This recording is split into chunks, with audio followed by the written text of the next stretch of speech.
नमस्ते प्रणाम, मैं संजू आजमगढ़िया आप लोग के बीच एक राम पे भजन लेके आई हूँ। अच्छा लगे तो कमेंट बॉक्स में बताइएगा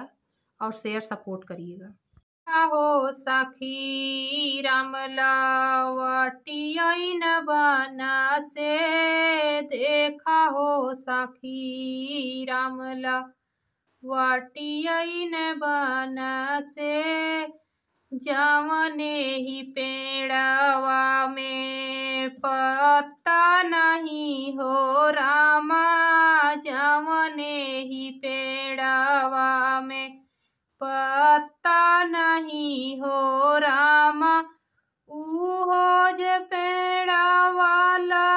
दरी जाला फर के, देखा हो सखी रामला वटियन बन से,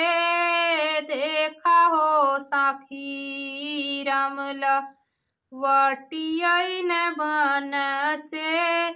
जवने तलबवा में पानी नहीं हो रामा, जवने तलबवा में